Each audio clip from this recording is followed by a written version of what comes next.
Bismillahirrahmanirrahim. Assalamualaikum warahmatullahi wabarakatuh.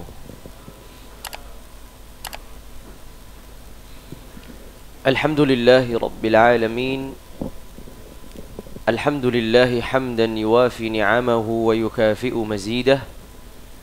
Lakal hamdu ya rabbana kama yanbaghi li jalali wajhika wa 'azimi sultanik. وأشهد أن لا إله إلا الله وحده لا شريك له وأشهد أن سيدنا محمدا عبد الله ورسوله اللهم صل وسلم وبارك على عبدك ورسولك النبي الأمي سيدنا محمد وعلى آله وأزواجه وذريته وصحابته والتابعين ومن تبعهم بإحسان إلى يوم الدين أما بعد اللهم لا علم لنا إلا ما علمتنا إنك أنت العليم الحكيم اللهم علمنا ما ينفعنا وانفعنا بما علمتنا وزدنا علما وعملا وهدى وتقا وصلاحا وإيمانا ويقينا يا ذا الجلال والإكرام Innaka anta ala kulli syai'in qadir wa bil ijabati jadir.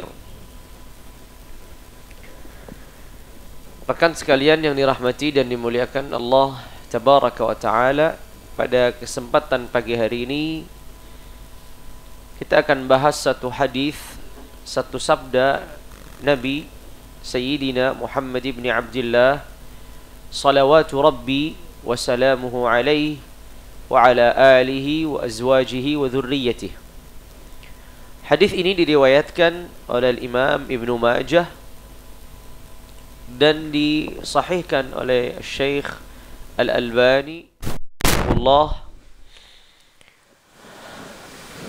dari Abi Ayyub Al-Ansari, dari Abu Ayyub Al-Ansari radhiyallahu ta'ala anhu wa ardhah.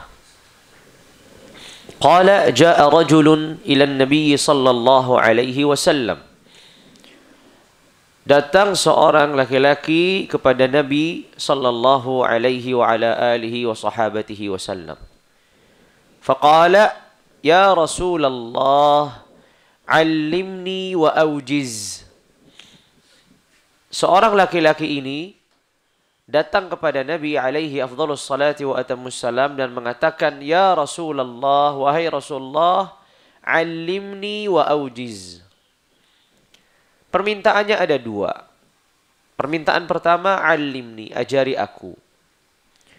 Permintaan yang kedua, aujiz, dengan ringkas. Ajari aku sesuatu yang ringkas. Qala, kemudian Rasulullah alaihi afdhalus salati wa atammus salam berwasiat atau mengajarkan kepadanya tiga hal. Ini yang akan kita bahas pada kesempatan pagi hari ini. Qala idza qumta fi salatika fasalli salata muwaddi'in. Hal yang pertama, qala idza qumta fi salatika fasalli salata muwaddi'in. Apabila engkau berdiri di dalam salatmu, maka salatlah salat orang yang berpisah. Ini pesan yang pertama. Idza qumta fi salatika fasalli salata muwaddi'in. Jika engkau berdiri di dalam salatmu, maka salatlah salat orang yang akan berpisah. Berpisah dengan apa? Berpisah dengan dunia. Maksudnya, kondisi orang salat dan menghadirkan bahwasanya salatnya ini adalah salat yang terakhir di dunia ini. Andai kata ada seorang yang dikatakan padanya dia akan mati setelah sholatnya. Dia akan mati setelah sholatnya. Maka orang ini tentunya akan memperbaiki sholatnya akan berupaya semaksimal mungkin dalam mengerjakan sholatnya agar tidak ada kekurangan. Kenapa? Karena setelah sholat ini selesai, dia akan wafat. Makanya pesan Rasulullah kepada orang ini, qala idza qumta fi salatika fasalli salata muwaddi'in. Jikalau engkau berdiri di dalam salatmu, maka salatlah salat orang yang akan berpisah. Ini juga salah satu cara di antara cara-cara yang diajarkan Nabi agar kita mampu menghadirkan kekhusyuan di dalam salat. Yaitu ketika kita akan melaksanakan salat, maka kita akan menghadirkan atau kita membayangkan bahwasanya ini adalah salat yang terakhir di dunia. Dan ini adalah salat yang akan memisahkan diri kita dengan kehidupan di dunia. Maka pasti normalnya orang, apa yang terjadi? Dia akan salat dengan penuh khusyuk. Dia akan salat dengan penuh kembali kepada Allah. Dia akan salat dengan penuh tenang. Dia akan salat dengan penuh permintaan ampunan. Dia akan salat dengan penuh harapan kepada Allah tabaraka wa ta'ala. Kenapa? Karena salli salatan muwaddi'. Ini pesan yang pertama dan kita nanti akan kembali lagi menjelaskan lebih luas lagi. Pesan yang kedua apa? Qala wa la takallam bi kalamin ta'tadhiru minhu. Wa la takallam bi kalamin ta'tadhiru minhu. Jangan berbicara dengan pembicaraan atau jangan mengucapkan sesuatu dengan ucapan yang engkau kemudian akan meminta maaf darinya. Wala takallam bikalamin ta'tadhiru minhu. Jangan berbicara dengan suatu kata, dengan suatu kalimat, dengan suatu ucapan yang engkau akan meminta maaf darinya. Kenapa? Inilah pentingnya seorang untuk mengendalikan dan mengontrol dirinya dalam berbicara. Sebelum ia mengucapkan sesuatu harusnya difikirkan terlebih dahulu. Agar ucapannya ini dipertimbangkan. Apakah ini ucapan yang akan mendekatkan diri kepada Allah ataukah ucapan yang akan menjauhkan dirinya dari Allah? Karena Allah tabaraka wa ta'ala sudah mengatakan ma yalfidhu min qawlin illa ladaihi raqibun atid. Tidaklah seorang itu berbicara kecuali ada malaikat yang mengawasi, kecuali ada malaikat yang mencatat. Makanya di sini seorang harus benar-benar memperhatikan, menimbang apakah ucapannya ini yurdillah, membuat Allah rela, atau membuat Allah azza wa jalla yaskhat, membuat Allah murka. Begitu pula ketika ini ucapannya berkaitan dengan orang lain, maka kita juga perlu perhatikan apa?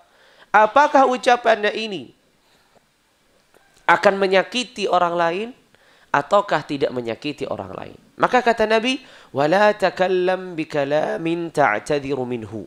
Janganlah berbicara dengan kata-kata, dengan ucapan yang engkau kemudian akan apa? Akan meminta maaf darinya. Ini adalah pesan yang kedua. Pesan yang ketiga, qala wa ajmi'il ya'sa amma fi aidin nas. Wa ajmi'il ya'sa amma fi aidin nas. Dan kumpulkan seluruh putus asa dari apa yang dimiliki manusia.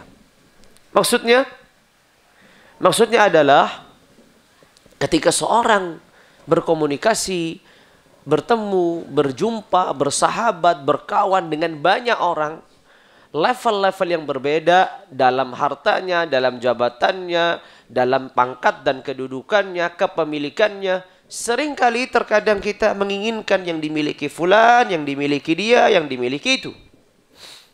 Kata Rasulullah, wa ajmi'il ya'sa amma fi aidin nas.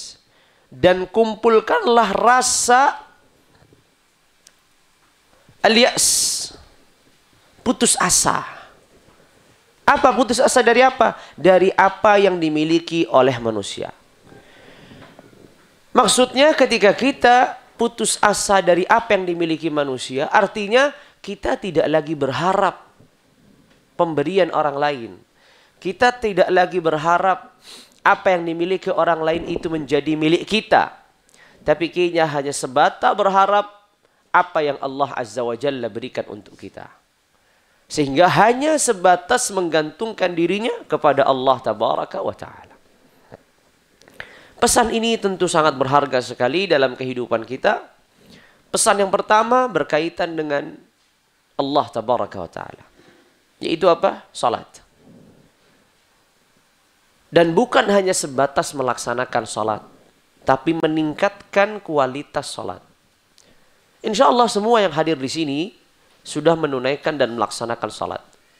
Salat 5 waktu ataupun salat-salat yang lainnya menjadi pelengkap. Tapi setidaknya jikalau saya bercermin dan introspeksi mengukur kualitas salat saya, maka jauh dari apa yang diharapkan oleh Rasulullah alaihi afdhalus salati wa atamus salam. Ketika kita mulai mengucapkan Allahu Akbar, apakah ucapan Allahu Akbar ini telah memisahkan antara kehidupan dunia dan kehidupan akhirat?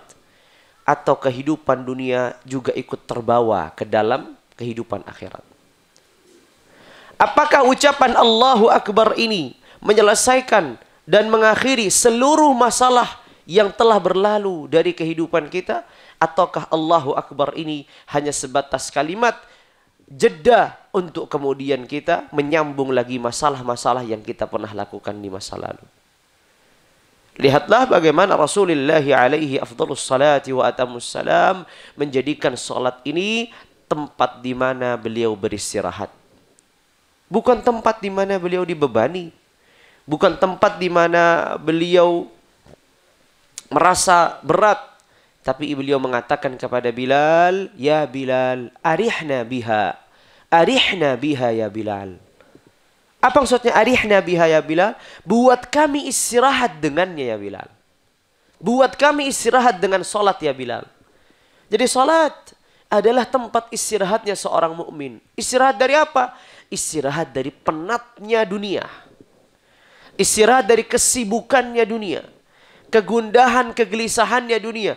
Itu ketika mengucapkan Allahu Akbar, maka seluruh perkaitan dunia selesai di hadapan Allah Tabaraka wa Ta'ala.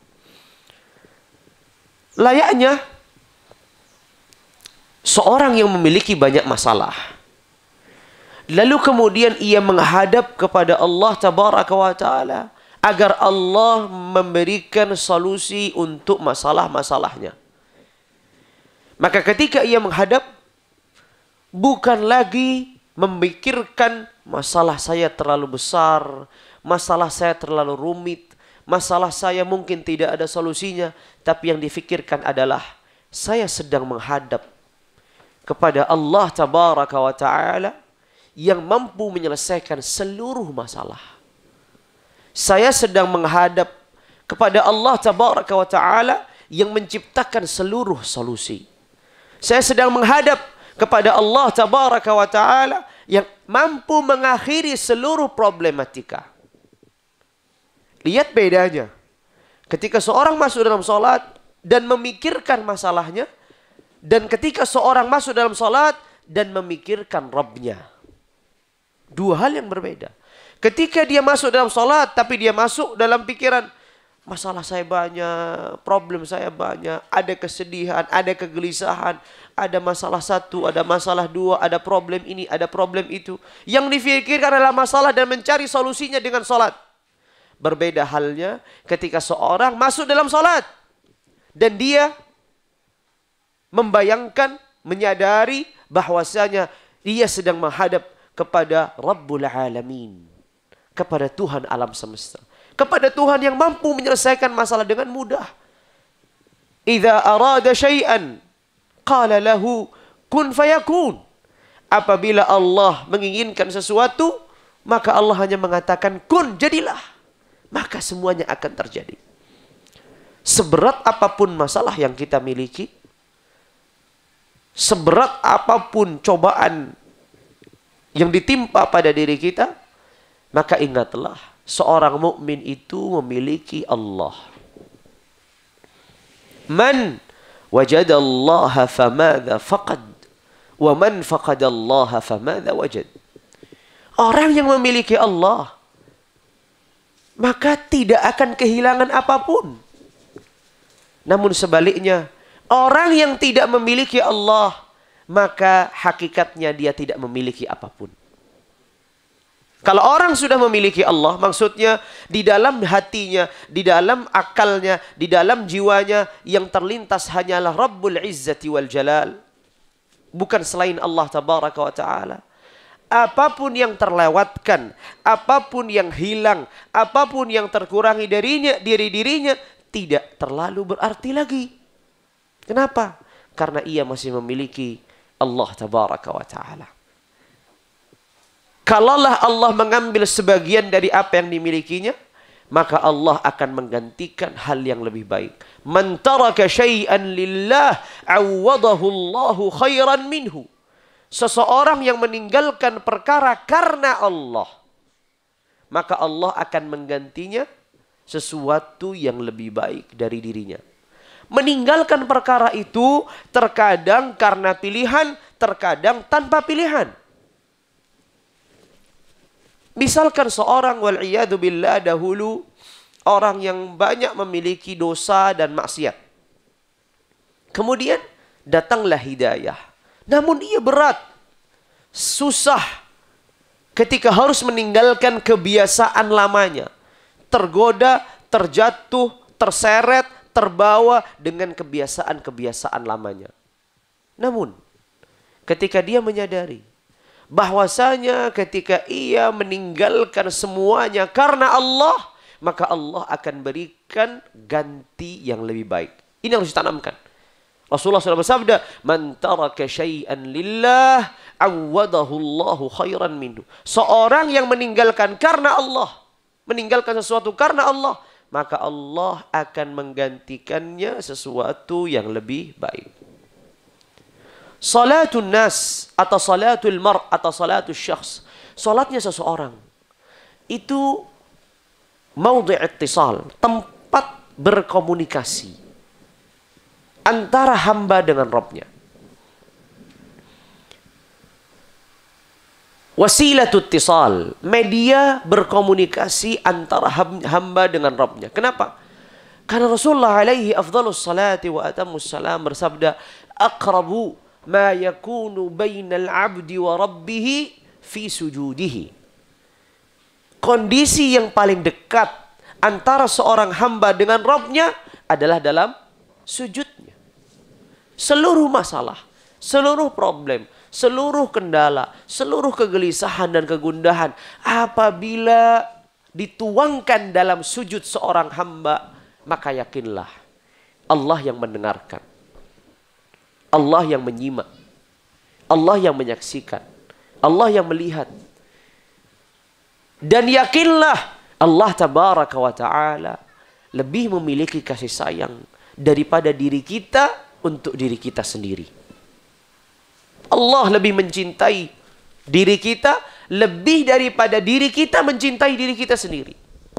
Ketentuan, ketetapan Allah adalah bagian dari kasih sayang Allah kepada hambanya. Makanya dikatakan, innallaha idza ahabba qauman ibtalahum. Allah apabila mencintai seseorang, maka atau mencintai satu kaum, maka Allah akan menguji mereka. Allah apabila mencintai, justru ujian itu datang karena Allah mencintai hambanya. Makanya perlu diingat, salat yang kita laksanakan, salat 5 waktu dengan jumlah 17 rakaat, dengan berbagai varian waktu yang ada, dari subuh, dari zuhur, dari asar, dari maghrib, dari isya. Itu adalah cara Allah untuk mendekatkan hambanya kepada dirinya. Andai kata Allah tidak mewajibkan salat 5 waktu itu, mungkin kita hanya akan menjaga sholat-sholat yang memungkinkan bagi kita untuk sholat. Tapi padahal masalah yang kita miliki dalam sehari semalam itu nggak pernah bisa ditebak. Kadang di pagi, kadang di siang, kadang di sore, kadang di malam, kadang di awal malam, kadang di akhir malam. Kapanpun bisa datang. Di saat itulah sholat disyariatkan untuk dijadikannya sebagaimana Rasulullah alaihi afdhalus salati wa atamus salam mengatakan, arihna biha ya Bilal. Buatlah kami istirahat dengannya wahai Bilal. Salat bukan sebagai beban. Salat bukan sebagai sesuatu yang memberatkan. Tapi salat sebagai tempat istirahat dari penatnya kehidupan dunia seorang mukmin. Tapi pertanyaannya, salat yang seperti apa? Salat yang seperti apa yang menjadikan seorang hamba itu beristirahat dari urusan dunianya? Di sini Rasulullah alaihi afdhalus salati wa atamus salam mengajarkan, "Idza qumta fi salatika fasalli salata muwaddi'in." Apabila engkau masuk dalam salatmu, maka salli salata muwaddi'in. Salatlah layaknya orang yang akan berpisah. Rekan sekalian yang dirahmati dan dimuliakan Allah Tabaraka wa Ta'ala. Andai kata salah satu di antara kita dikatakan padanya, ini adalah hari terakhirmu bisa berkomunikasi dan berkhidmat kepada ibu atau ayah. Karena setelahnya ayah akan memasuki misalkan ruang operasi yang bisa jadi setelahnya tidak terselamatkan. Sekiranya seorang anak yang berbakti, seorang anak yang mencintai ayah dan ibunya, apa yang akan dilakukan?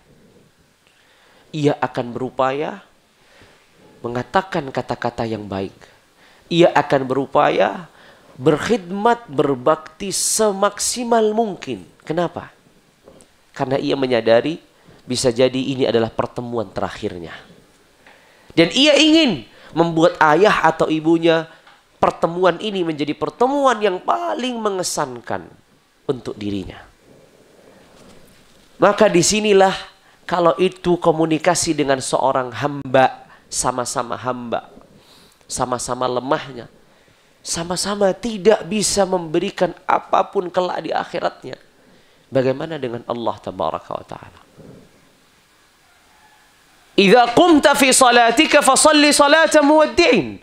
Kalau engkau masuk dalam salatmu, maka salatlah layaknya orang berpisah. Coba sebelum kita takbiratul ihram, Allahu Akbar, kita sadarkan dulu.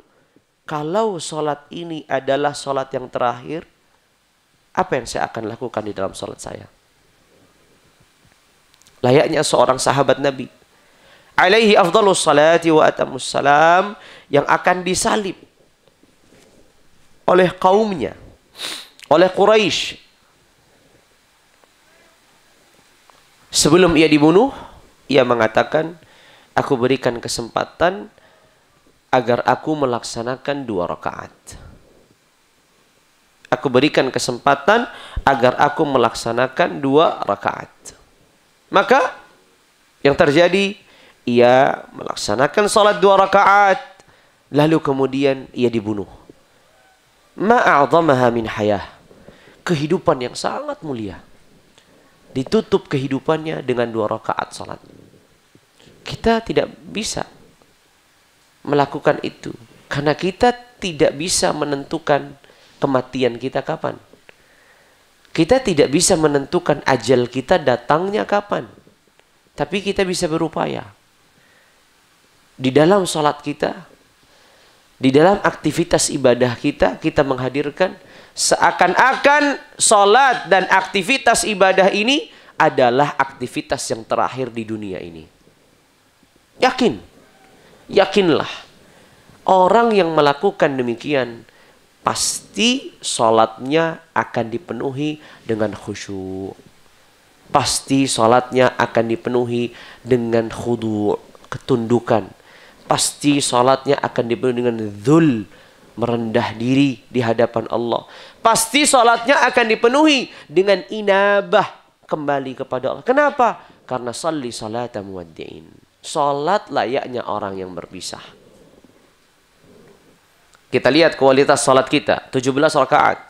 Di 17 rakaat, 1 rakaat saja yang kita mampu menjaga dari awal rakaat sampai masuk rakaat kedua, yang kita fikirkan adalah Allah dan Allah dan Allah. Tidak ada yang lainnya. Berat. Kalau itu hanya 1 rakaat. Bagaimana 17 rakaat? Makanya kasih sayang Allah tabaraka wa ta'ala kepada hambanya, sholat tidak dibatasi dalam 17 rakaat.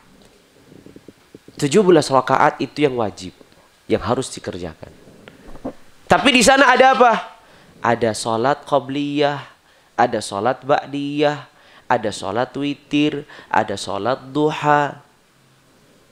Karena kondisi keadaan seorang hamba yang tidak menentu. Terkadang ia mampu menghadirkan kekhusyuannya, terkadang tidak. Terkadang dalam kondisi gelisah, terkadang dalam kondisi tenang. Maka sholat tidak dibatasi dengan 17 rakaat. Ada sholat di akhir malam, ada sholat di awal malam, ada sholat di pertengahan siang, ada sholat di akhir siang. Semua dipenuhi dengan sholat hidup kita. Di sisi yang lain, Allah juga tidak mewajibkan semua sholat yang ada. Bagian dari kasih sayang Allah yang lain. Coba kita bisa bayangkan, kalau semua sholat yang bisa dikerjakan seorang mukmin adalah wajib, berat atau ringan kita melaksanakannya? Berat. Kenapa? 17 rakaat saja berat bagi sebagian dari diri kita. Apalagi kalau kita hitung sholat witir 11 rakaat. Sholat duha 8 rakaat. Sholat qabliyah ba'diyah 22 rakaat. Itu hampir 50 rakaat. Gimana caranya? Bersyukur kepada Allah, Allah tidak mewajibkan. Tapi di sisi lain, Allah tabaraka wa ta'ala ketika tidak mewajibkan, Allah tidak menutup sholat hanya 17 rakaat. Tidak. Allah juga buka peluang untuk kita melaksanakan sholat-sholat yang lain. Makanya kan dikatakan, seorang hamba suatu saat nanti ketika di padang mahsyar, awwalu ma yuhasabu bihil abdu as-salah. Perkara pertama yang akan diminta pertanggungjawaban dari seorang hamba adalah sholatnya. Perkara pertama kali yang akan diminta pertanggungjawaban dari seorang hamba adalah sholatnya. Dihadirkan seorang hamba, maka Allah akan mengatakan kepadanya, unzuru fi sholati, lihat sholatnya. Lihat sholatnya. Kalau sholat-sholat yang wajib ada kekurangan, maka kata Allah, unzuru fi an-nawafil, lihat sholat-sholatnya yang sunnah. Makanya para ulama mengatakan dari sini, sholat-sholat sunnah itu fungsinya adalah menyempurnakan kekurangan dari sholat-sholat yang wajib. Makanya perhatikan saja, ya, sholat fardu selalu diiringi dengan qabliyah dan ba'diyah. Kenapa? Fungsinya adalah pendampingan qabliyah dan ba'diyah ini di dalam sholat yang wajib adalah untuk menyempurnakan sholat kita yang wajib ketika ada kekurangan. Dan lebih menakjubkannya lagi kalau kita merenungkan. Setiap sholat 5 waktu itu ada qabliyahnya, tapi tidak ada ba'diyahnya. Sebagiannya. Sholat subuh ada qabliyah, ada ba'diyahnya? Tidak ada. Sholat zuhur ada qabliyah, ada ba'diyah. Sholat asar ada qabliyah, ada ba'diyah? Tidak ada. Sholat maghrib ada qabliyah, ada ba'diyah. Sholat isya ada qabliyah dan ba'diyah. Para ulama menyebutkan, salah satu fungsi, salah satu hikmah, salah satu tujuan dihadirkan sholat qabliyah itu adalah persiapan untuk melaksanakan sholat fardu. Orang kalau datang dari rumahnya dalam kondisi banyak masalah, dalam kondisi problem, ujuk-ujuk langsung dia sholat fardu. Nggak ada pemanasan ibaratnya, langsung sholat fardu. Bisa dipastikan sholat fardunya akan kacau. Tapi kalau dia datang, kemudian dia sholat qobliyah dulu. Yang tadi tidak bisa khusyuk, tidak bisa fokus, semuanya sudah tertunaikan di sholat qobliyah. Ketika sholat fardu, sudah tidak lagi itu. Bisa lebih fokus. Maka salah satu fungsi, salah satu hikmah, tujuannya setiap sholat ada qabliyahnya. Sholat qabliyah ini sebagai persiapan, sebagai pemanasan untuk melaksanakan sholat yang wajib. Karena kalau kita ditanya, mana yang lebih mulia? Sholat yang fardu atau sholat yang sunnah? Jawabannya, fardu atau yang sunnah yang lebih mulia? Yang fardu. Kata Allah Tabaraka wa Ta'ala, tidaklah satu amalan yang lebih dicintai Allah Tabaraka wa Ta'ala dari seorang hambanya lebih daripada mengerjakan fardu-fardunya. Makanya jangan kebalik-kebalik. Kebalik-kebalik gimana? Kalau sholat fardunya malas, tapi sholat duhanya rajin. Ini gimana ceritanya? Kenapa? Kenapa sholat duha bisa dijaga dengan tepat waktunya? Karena sholat duha itu melapangkan rezeki, Ustaz. Tapi sholat fardu, saya nggak tahu ada hal-hal yang berkaitan dengan itu. Berarti ada problem, ada masalah. Ya, ada masalah di sini dalam melaksanakan ibadahnya. Kenapa mampu menjaga sholat malamnya, tapi sholat subuhnya terlewatkan, bablas? Berarti ada masalah. Sholat malamnya di akhir malam tegak berdiri berapa rakaat, tapi habis itu tidur sampai terbitnya matahari. Kenapa? Mana yang lebih mulia? Sholat fardu atau sholat sunnah? Jelas. Itulah kasih sayang Allah. Allah Tabaraka wa Ta'ala menyadari bahwasanya seorang hamba itu tidak akan mampu, tidak akan bisa berkomitmen untuk melaksanakan sholat-sholat ini. Sehingga kalau tidak Allah yang membuat komitmen itu, maka mungkin hamba-hambanya tidak akan mengerjakan sholat apapun. Tapi di sisi yang lain, sholat itu tidak diwajibkan seluruhnya, tapi dibatasi. Lihat, kalau kita melihat sisi-sisi rahmat dan kasih sayang Allah kepada hambanya dalam syariat sholat ini, maka kita sadar betapa diri kita ini banyak masalah. Ya, hubungan kita dengan Allah Tabaraka wa Ta'ala. Karena setelah Allah memberikan banyak keringanan, setelah Allah menampakkan kasih sayangnya, kemudian kita mengabaikannya. Dan itu adalah kondisi seburuk-buruknya manusia. Ketika menyadari kasih sayang Allah ada pada dirinya, tapi dia enggan untuk dikasih. Ketika Allah Tabaraka wa Ta'ala menampakkan cintanya pada diri seorang hamba, justru dia enggan untuk dicintai. Itu kondisi yang paling buruk. Ketika Allah memberikan petunjuk bagi hambanya, justru ia berpaling dari petunjuk Allah. Idza qumta fi salatika fasalli salata muwaddi'in. Kalau engkau berdiri dalam salatmu, maka salatlah layaknya seorang yang berpisah. Salah satu cara syariat agar seorang itu bisa khusyuk, agar seorang itu bisa merenungi salatnya adalah dengan menghadirkan perpisahan dengan dunia, perpisahan dengan kehidupannya, sehingga salatnya bisa khusyuk. Salah satu cara syariat agar membuat seorang bisa khusyuk dalam salat fardunya, maka syariat mensyariatkan salat qabliyah 2 rakaat atau 4 rakaat sesuai dengan salat fardu yang ada. Untuk apa? Untuk memaksimalkan persiapan itu. Sehingga ketika masuk dalam salat fardu, ia dalam kondisi sudah fokus. Kan sering dalam salat kita, Allahu Akbar, lalu kemudian kita baru pikir, ini tadi salat apa ya? Pernah? Pasti setiap kita pernah melaksanakannya. Pasti pernah setiap kita mengalaminya. Sudah Allahu Akbar, baru kemudian berpikir, ini tadi salat apa ya? Ngelihat jam di depannya, oh jam 12:30 atau jam 12, oh ini sholat zuhur. Ngelihat jam di depannya, jam 3, oh ini sholat asar. Itu sering terjadi. Tapi coba kalau seorang datang ke masjid sebelum qomat, sholat qobliyah dulu. Atau sholat qobliyah di rumahnya. Dia sudah fokus. Ini qobliyah apa? Oh, ini qobliyah zuhur.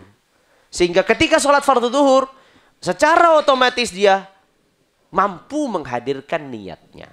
Itulah syariat Islam yang membawa rahmat dan kasih sayang kepada hamba-hambanya agar menghantarkan hamba-hamba Allah tabaraka wa ta'ala kepada surga Allah jalla wa ala.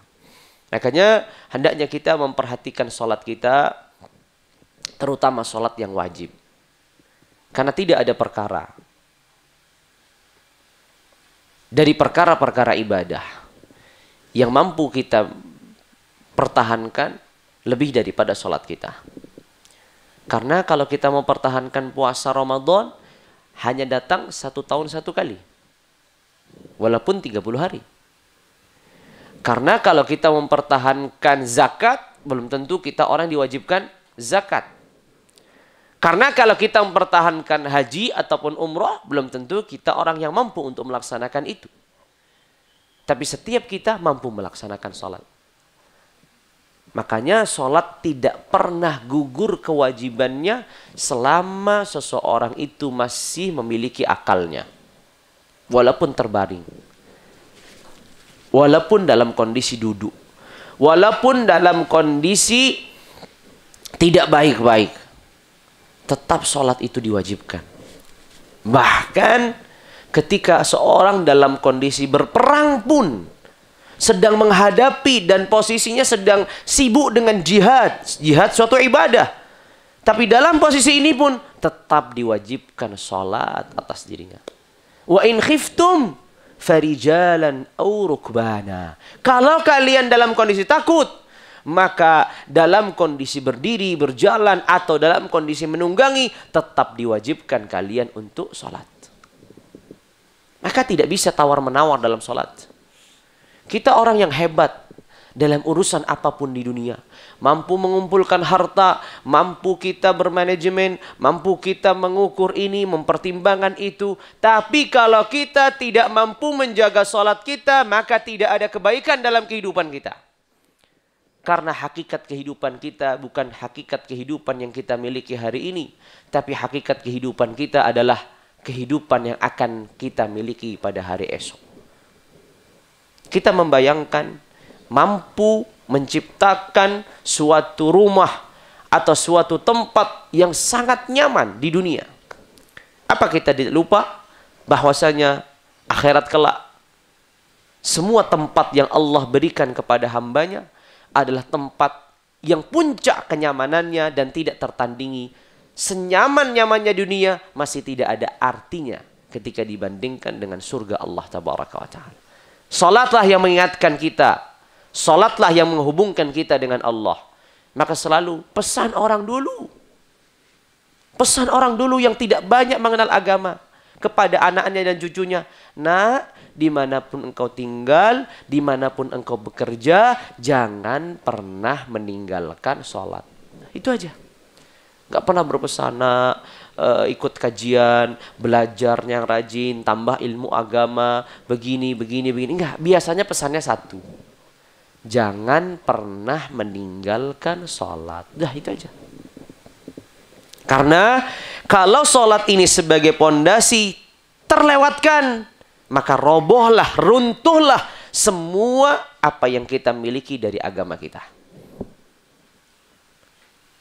Lalu kemudian kalau kita sudah mampu menjaga sholat yang wajib, dan ini PR dan pekerjaan yang berat yang harus kita perjuangkan.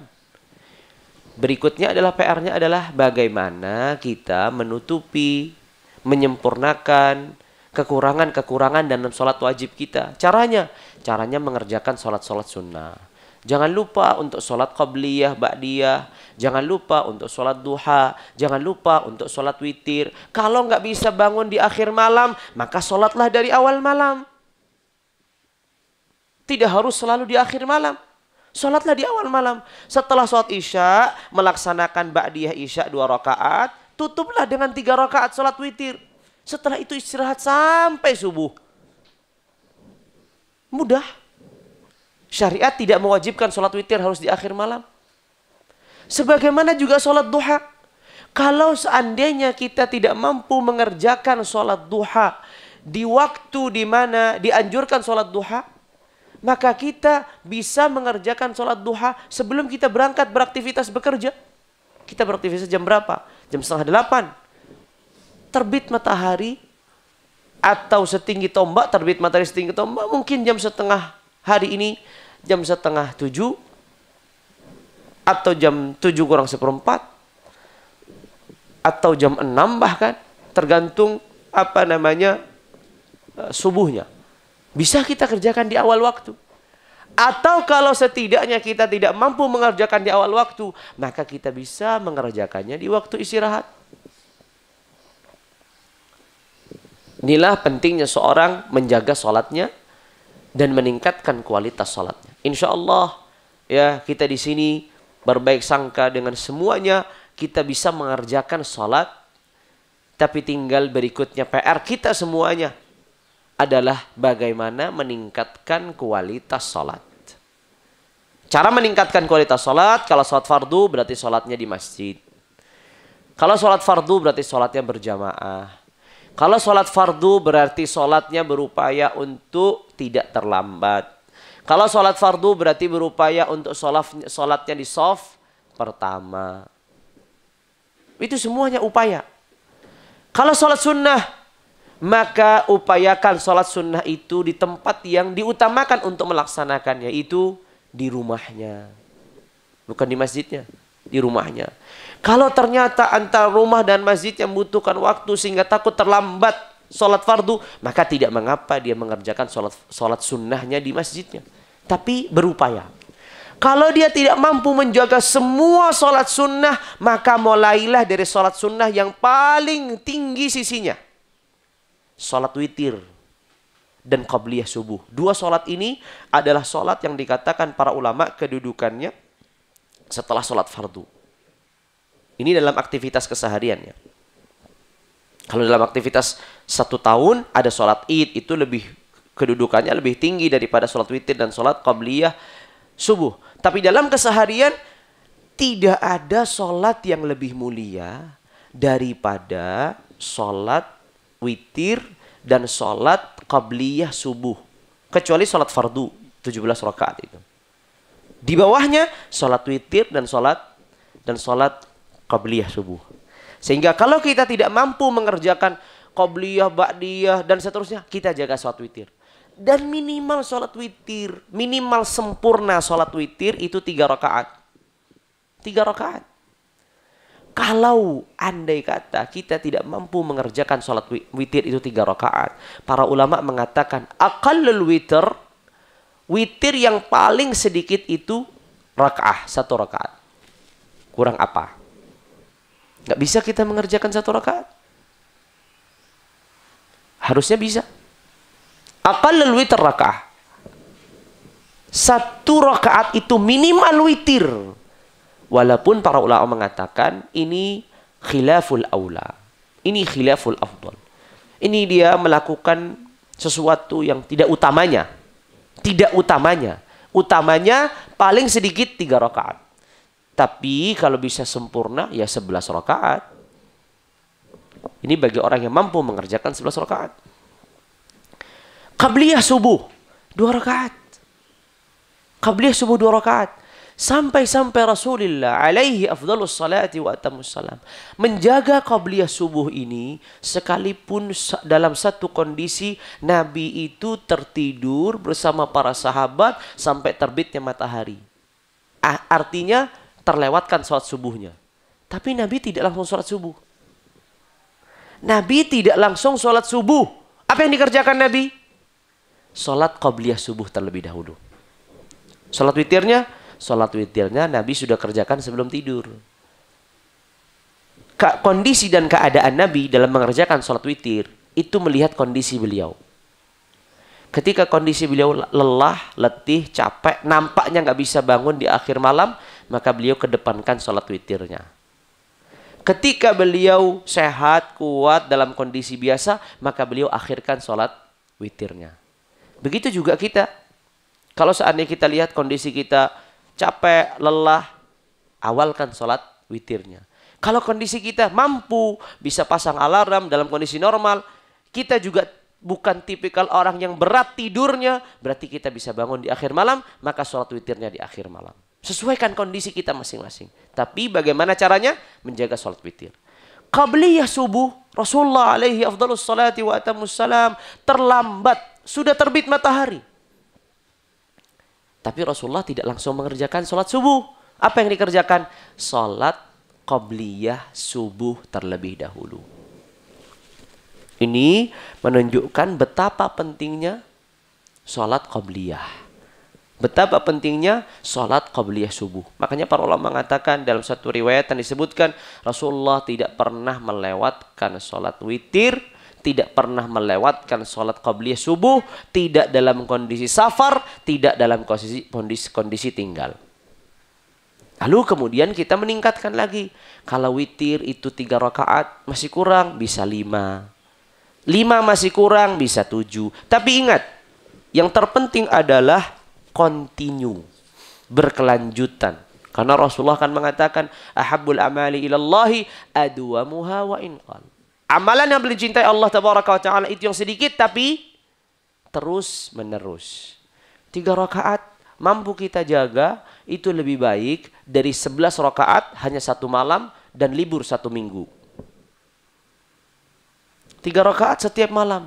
Setiap malam 3, setiap malam 3, setiap malam 3. Terus begitu. Sampai Allah mengambil hayatnya dan kehidupannya. Itu lebih baik daripada 11 rakaat. Tapi 1 tahun 1 kali. 1 bulan 1 kali. 1 minggu 1 kali. Lebih baik sedikit, terjaga. Lebih baik daripada banyak. Tapi apa? Tapi hanya 1 kali, 2 kali dalam kehidupannya. Tingkatkan lagi. Kalau saya sudah mampu sholat witir 3 rakaat. Saya mampu qabliyah subuh. Baik, berarti kita cari lagi. Sholat sunnah apa lagi yang sekiranya itu mulia? Sholat yang sunnah yang kiranya mulia itu adalah qabliyah ba'diyah. Yang disebutkan dalam sabda Nabi alaihi afdhalus salati wa atamus salam, tidaklah seorang menjaga 12 rakaat dalam setiap hari dan malamnya kecuali Allah akan membangunkan rumah di surga. Salat apa itu? Tadi kita sudah dapat qabliyah subuh 2 rakaat. Lalu kemudian apa? Qabliyah zuhur 2 rakaat. Lalu apa? Ba'diyah zuhur 2 rakaat. Lalu apa? Ba'diyah maghrib 2 rakaat, ba'diyah isya 2 rakaat. Berapa jumlahnya? 10. Masih kurang 2. Ini 10. Qabliyah subuh 2 rakaat. Qabliyah zuhur 2 rakaat. Ba'diyah zuhur 2 rakaat.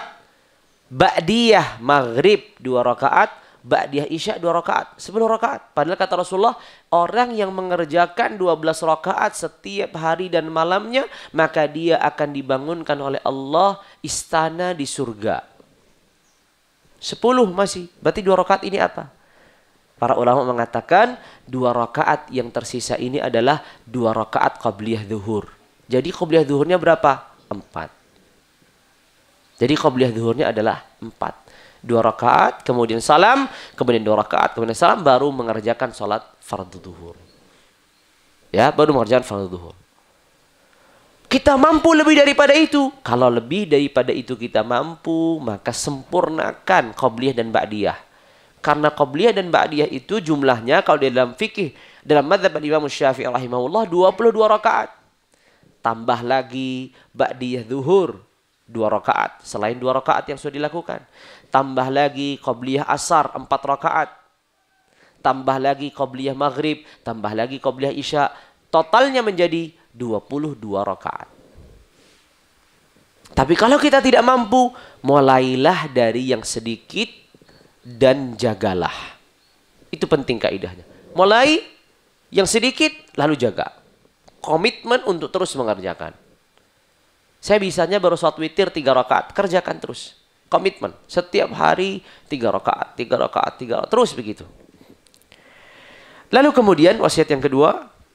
adalah sabda Nabi alaihi afdhalus salati wa atammus salam, "Wa la takallam bi kalamin ta'tadhiru minhu."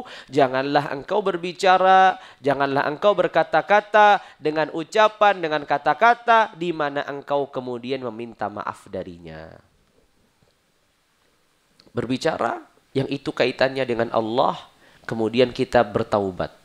Berbicara yang itu kaitannya dengan manusia, kemudian kita meminta maaf. Hati-hati kata Rasulullah, wala takallam. Jangan berbicara, jangan katakan kata-kata, jangan ucapkan suatu ucapan yang engkau kemudian meminta maaf. Entah engkau meminta maaf dan ampunan dari Allah karena kata-kata itu membuat Allah murka, atau kata-kata itu menyakiti hati orang lain sehingga engkau datang untuk meminta maaf kepadanya. Sebelum berkata, maka fikirlah dengan bijaksana. Agar kita tidak masuk dalam sabda Nabi alaihi afdhalus salati wa atammus salam. Innar rajula la yatakallamu bi kalimatin la yulqi laha balan yulqa biha fi jahannam 70 kharifan. Min sakhatillah yulqi biha fi jahannam 70 kharifan. Seorang berbicara dengan satu kata, dengan satu ucapan yang itu adalah membuat Allah murka tanpa dia mempedulikannya, sehingga dia dimasukkan di dalam neraka selama 70 tahun lamanya. Bayangkan. Bukan 1 tahun, bukan 1 hari, 2 hari, 1 bulan, 2 bulan, tapi 70 tahun. Innar rajul la yatakallam bi kalimatin min sakhatillah la yulqi laha balan yulqa biha fi jahannam 70 kharifan. Begitu juga dengan manusia. Komunikasi, berhubungan dengan manusia, bergaul dengan manusia. Ini perlu menjaga al-alaqat, hubungan, keterikatan, persahabatan. Seringkali persahabatan itu dirusak hanya karena 1-2 kalimat yang harusnya tidak terucap, tapi terucap. Makanya di sini penting seorang untuk menjaga kalimatnya, menata kata-katanya, sekalipun dalam kondisi tidak baik-baik. Dalam kondisi emosi misalkan, perlu dikontrol. Dalam kondisi tidak suka, perlu dikontrol. Karena apa yang kita ucapkan bukan hanya berkaitan kepada orang lain, tapi ucapan kita juga akan ditimbang dalam syariat. Orang lain bisa jadi dia tidak peduli, atau bisa jadi dia akan mengambil haknya kelak di akhirat. Dia tidak peduli, yang mengatakan terserah, nanti kita ketemu di akhirat. Berat, ya berat. Makanya Rasulullah berpesan, wala takallam bikalamin ta'tadhiru minhu.